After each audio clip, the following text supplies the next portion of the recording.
Halo semuanya, perkenalkan nama saya Faisal. Hari ini kita akan belajar mengenai besaran dan satuan. Setelah kalian mempelajari video ini, kalian diharapkan bisa memahami, mengetahui, serta membedakan jenis-jenis besaran dan satuan.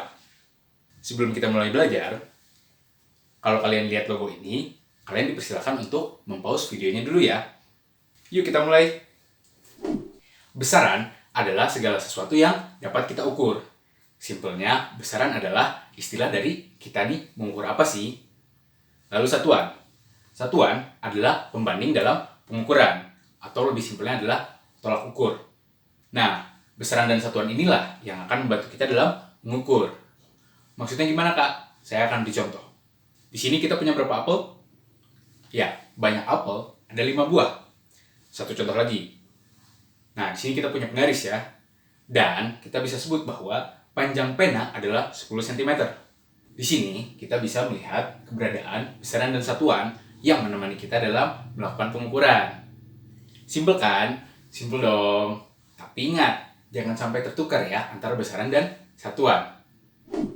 Nah, selanjutnya besaran dibagi menjadi 2. Ada besaran pokok dan ada besaran turunan. Besaran pokok adalah besaran dasar yang sudah ditentukan sebelumnya. Sementara kombinasi dari 2 atau lebih besaran pokok akan menghasilkan besaran turunan. Mengkombinasikannya dengan apa? Melalui perkalian dan pembagian ya. Lalu contohnya Kak, sebelum kita ke contoh, kita masuk ke satuan dulu yuk.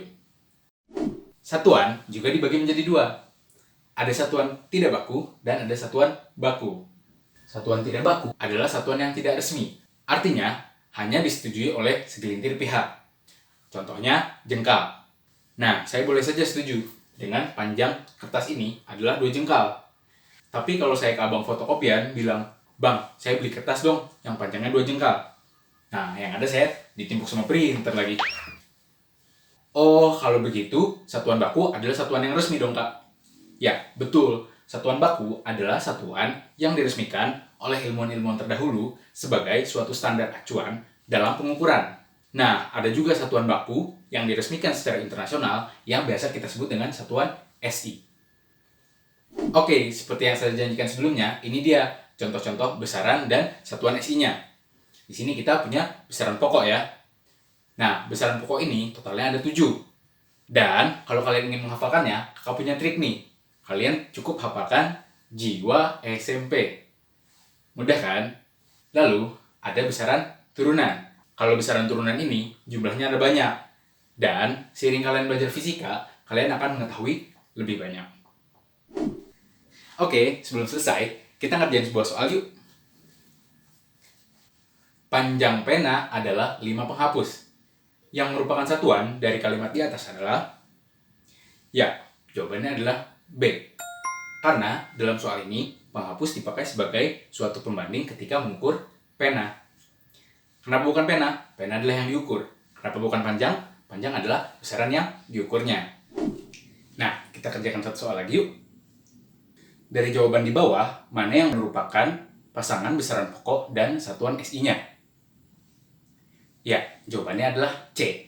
Karena waktu merupakan besaran pokok dengan satuan SI second atau detik atau S. Kenapa bukan A? Panjang memang besaran pokok, tapi pasangannya bukan kilogram. Kenapa bukan B? Berat memang besaran pokok, tapi satuan isinya bukan gram. Lalu kenapa bukan D?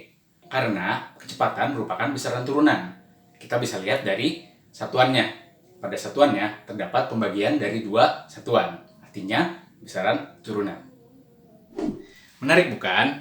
Nah, pelajaran dari besaran dan satuan ini akan selalu kalian pakai selama kalian mempelajari fisika. Mengapa? Karena fisika akan selalu erat kaitannya dengan mengukur. Itulah kenapa kalian mempelajari materi ini sebelum mempelajari materi-materi lainnya di fisika. Nah, pengukuran itu mudah kan? Berarti fisika juga mudah dong. Ya, sekian saja dari saya. Terima kasih telah belajar bersama. Sampai jumpa di video lain.